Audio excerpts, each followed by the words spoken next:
El ataque brutal con cuchillo en Belfast, Irlanda del Norte, por parte de un refugiado sudanés desató violentas protestas con incendios de vehículos y hasta de un edificio de viviendas. La grabación que desencadenó la movilización muestra al agresor apuñalando y aparentemente intentando decapitar a su víctima, que resultó gravemente herida y perdió un ojo. Michelle O'Neill, la primera ministra de Irlanda del Norte, condenó la violencia y llamó a la calma. Líderes de la extrema derecha, como Tommy Robinson, llaman a deportaciones masivas y acusan a las autoridades de una política deliberada de inmigración descontrolada. Bienvenidos, este programa se llama DW Actualidad en Análisis. Soy Andrés Goldschmidt y hoy hablamos con el periodista Pablo Pardo, que está en Londres. Le agradecemos muchísimo por participar. Pablo, sabemos que el atacante está en prisión preventiva, que está legalmente como refugiado desde 2023, pero vamos por partes. Contanos el hecho que desencadenó las protestas en Belfast. Bueno, el hecho, por lo que sabemos, fue una agresión en el norte, la zona norte de Belfast, completamente sin ningún tipo de provocación, en la cual Hadi Al-Odeid, la persona detenida, un refugiado sudanés que había viajado desde Irlanda, atacó a una persona de unos 40 años que estaba en la calle, le apuñaló repetidamente en el torso, el cuello y la cabeza. De hecho, el herido no está en peligro, pero va a perder un ojo. No está claro si quería decapitarle. Además, bueno, la agresión quedó filmada en teléfonos móviles de transeúntes y fundamentalmente este es la clave del incidente. El agresor fue detenido inmediatamente. Según las autoridades de Irlanda del Norte, no parece haber ningún tipo de motivación ideológica o religiosa detrás del salvaje ataque que se ha producido, que además llega un momento en el que el Reino Unido está viviendo pues, una cierta tensión política por la actuación de la policía en materia de acciones entre personas de diferentes razas, y en particular en Irlanda del Norte también ha habido incidentes, o hubo incidentes hace un año por cuestiones sucedidas con inmigrantes. Bien, y ayer, después del hecho que relatabas, vinieron las protestas violentas. Veíamos las imágenes en los titulares de los diarios, en todos los medios, del fuego abrazando vehículos, incluso un edificio de viviendas. Leíamos que algunos residentes estaban adentro de ese edificio, tuvieron que ser evacuadas. ¿Qué sucedió exactamente en las protestas, Pablo, y qué se reclamaba? Bueno, todo comenzó con una protesta,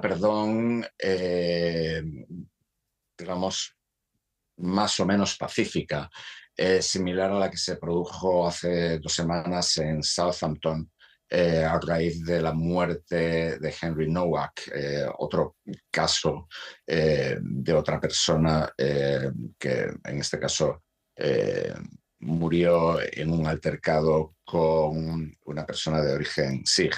Nowak tampoco era completamente británico, era de origen polaco, pero la cuestión racial vuelve a estar presente. Un Sikh, los Sikh son de la India, fundamentalmente, algunos de Pakistán, pero son casi todos de la India, y facialmente son diferentes pues, de un polaco.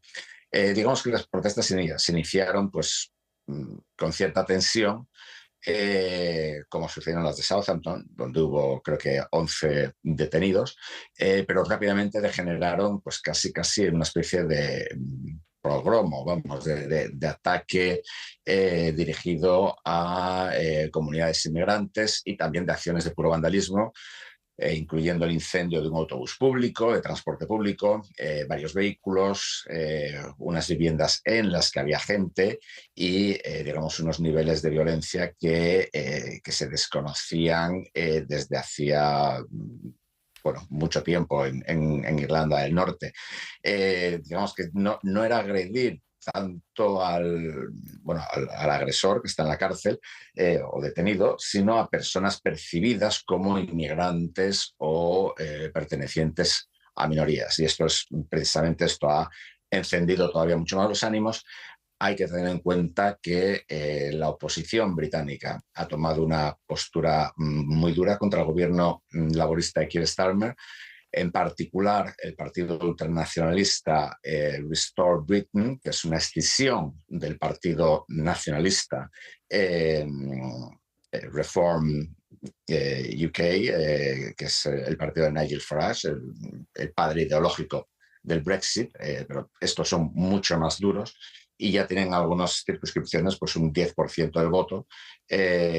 Rupert Lowe, el fundador del partido y el máximo dirigente, ha dicho que hay que expulsar del país a gente que quiere decapitar a nuestros niños, etcétera. Y todo esto además ha sido retuiteado por Elon Musk, que ha contribuido más a calentar la atmósfera, a pesar de que él vive en California. Elon Musk dijo además, o publicó en su red social, la única salvación para el país es justamente Restore Britain. Otras de las cosas que vimos en redes sociales: no vamos a tolerar decapitaciones en pos del multiculturalismo, el Estado es incapaz de cumplir sus funciones, un llamado a la reconquista. Esto sabemos bien los hispanoparlantes de qué se trata. Entre tanto, el gobierno llamó a la calma, el gobierno en Londres, y también lo decíamos las autoridades de Irlanda del Norte. Pero ¿qué dicen las autoridades sobre el episodio y también sobre estos reclamos y estas acusaciones de que ha perdido el control de la situación?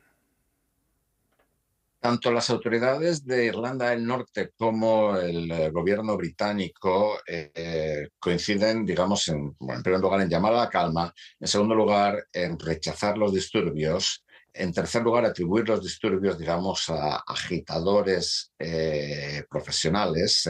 La ministra principal de Irlanda del Norte, que es como la máxima responsable política en esa región, Michelle O'Neill, ha calificado de repugnante y ha llamado cobardes a los grupos de personas enmascaradas que llevaron a cabo las acciones ayer. El gobierno británico y las autoridades de Irlanda del Norte han insistido en que todo el peso de la ley caerá sobre el ciudadano sudanés que ha llevado a cabo esta acción. Pero esto no ha satisfecho a la oposición británica ni a una parte de la opinión pública británica, porque la cuestión no es solamente este incidente. Digamos que a la hora de valorar este incidente, el gobierno y el gobierno de Irlanda del Norte están más o menos conectando con la opinión pública en el sentido de que esto es muy grave.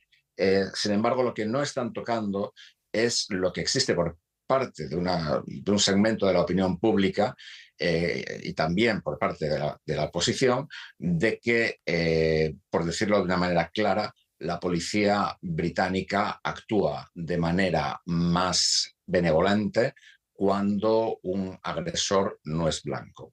Esto se suma además al debate sobre la inmigración en el Reino Unido, que más que un debate sobre inmigración se trata de un debate sobre la raza en el Reino Unido. Entonces, digamos, son dos cuestiones diferentes. El gobierno está tratando de mantenerlo circunscrito al caso en concreto, mientras que la oposición, desde los Tories hasta Restore Britain, obviamente los Tories de una posición mucho más tranquila, mucho más moderada, Restore Britain, pues de una forma, como comentabas antes, completamente incendiaria, están planteándolo en un contexto mucho más amplio y general de inmigración, de multiculturalismo y de tratamiento desigual de los ciudadanos frente a la ley dependiendo de su raza, es decir, una especie de racismo antiblanco. Esta por ahí es una evaluación un poco personal, pero ¿cómo evaluás vos la dimensión real de este problema? Por un lado, esto que decís de la diferente actuación de la policía según sea el grupo étnico que tenga enfrente, si esto es real, y también la dimensión de la violencia. Esto, por supuesto, pasa también en Alemania. Cada vez que hay un ataque, cada vez que hay un atentado, es agua para el molino de estos movimientos. Sin embargo, uno se pregunta, ¿hay un núcleo real del problema? ¿Es exagerado? ¿Cómo lo evalúas vos? Bueno, esto es una cuestión, efectivamente, que has comentado muy personal. De hecho, yo me voy a Irlanda del Norte ahora, en un rato. O sea que dentro de un tiempo podría haber un análisis más, al menos más sobre el terreno.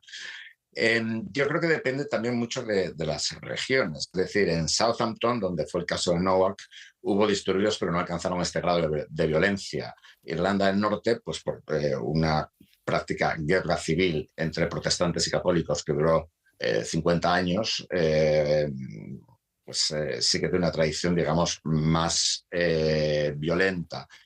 Por otra parte, sin embargo, en Londres, que es la ciudad más multicultural del Reino Unido, y también es, por lo que sé, la ciudad más multicultural del mundo, la percepción es muy diferente. O sea, normalmente en este tipo de cosas, en todos los países, no solamente en el Reino Unido, tiende a haber un rechazo, una preocupación mucho más grande por la inmigración en áreas donde la inmigración no es tan grande. Sin embargo, en Irlanda del Norte sí es cierto que hay una inmigración grande. También es cierto que hay mucha confusión por parte de los organismos públicos a la hora de tratar las cuestiones multiculturales y multirraciales. Si uno mira, por ejemplo, las páginas web del NHS, que es el servicio de sanidad público del Estado del Reino Unido, por ejemplo, dice que nos comprometemos a tratar de forma igualitariamente sí, de forma igualitaria a todos los pacientes, a todos los usuarios, pero igualitario no significa tratarlos a todos igual. Esto es muy ambiguo porque no explica si igualitario significa tratar a todos igual en función de la raza, en función del género o en función a lo mejor de que un señor pues tiene una dolencia específica además de la que tiene y por consiguiente debe ser tratado de una manera diferente. No sé si tiene una enfermedad y una depresión, por ejemplo. Es decir, es un contexto muy ambiguo que se presta a todo tipo de manipulación, con lo cual digamos que todo depende mucho de las percepciones y de la falta de interés en que haya un debate claro y honesto a este respecto. Pablo, con Pablo Pardo, que está en Londres, con él hablamos, nos acercamos al final. Quería preguntarte, los gobiernos, las autoridades, aquí también, lo reitero, en Alemania pasa lo mismo, están entre tomar la agenda, los temas de los grupos de extremistas o de ultraderecha, por ejemplo, en el tema de la migración, o generar la percepción, si no lo hacen, entre la población, de que no toman en serio las preocupaciones de la población, porque piensan que minimizan el problema, etc. Políticamente, en Reino Unido, ¿pensás que los gobiernos, que el gobierno ha perdido esta batalla, que ya no va a poder superar esa sensación de que puede atacar el problema o puede mejorar o atacar este tipo de problemas, las preocupaciones de la población, en este caso migración, relacionadas con la migración? Para un gobierno laborista como el actual yo creo que es muy difícil, porque por un lado toda la derecha, prácticamente lo único que une a la derecha británica en este momento es una posición de dureza en materia de inmigración. Lógicamente con diferentes escalas, vuelvo a citar el Partido Conservador, de Reform, de Restore UK, que Restore UK es el máximo ejemplo de populismo en el sentido puro, porque Restore UK es un partido personalista como Reform. Reform es un partido que debe tener unos 4 años aproximadamente. Restore cumple 100 días ahora, en 3, 4, 5 días. Y Restore probablemente le arruine las elecciones de Makerfield, en las que va a salir probablemente elegido Andy Burnham como miembro del Parlamento Laborista y que luego se convertirá muy probablemente en primer ministro. Reform podría ganarlas si no fuera porque Restore UK le ha quitado el 10% del voto ya. Y el único punto de la agenda de Restore UK es ser más anti-inmigración que Reform. Es decir, hay que echarlos a todos. Entonces, digamos que este factor unifica mucho a una parte de la población, mientras que, por ejemplo, el Partido Laborista tiene que combinar muchas más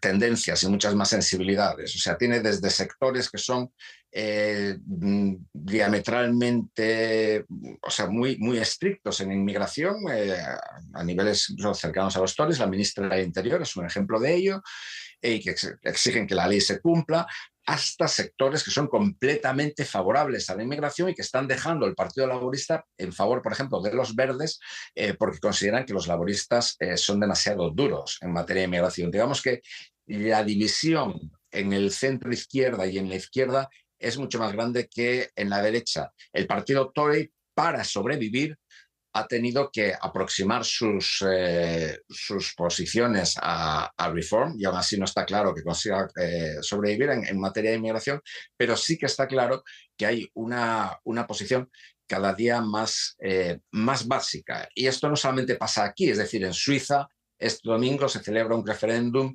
donde básicamente, si la población alcanza un determinado nivel, se prohíbe la inmigración, punto. Fundamentalmente porque los suizos no se reproducen y solamente lo hacen necesitan inmigrantes para que la población crezca, pero no quieren que la población crezca si lo hacen inmigrantes. En el Reino Unido pasa lo mismo. Es una pescadilla que se muerde la cola que no tiene solución. Bien, y con esto lo dejamos a Pablo Pardo y le agradecemos muchísimo por participar en el programa, nuestro programa DW Actualidad en Análisis, la cápsula para los amigos. Soy Andrés Goldschmidt, muchas gracias por estar. Nos pueden seguir en todas nuestras redes sociales y si quieren nos pueden escuchar en formato de podcast. Pablo, hasta la próxima. Muchas gracias. Hasta la próxima, gracias.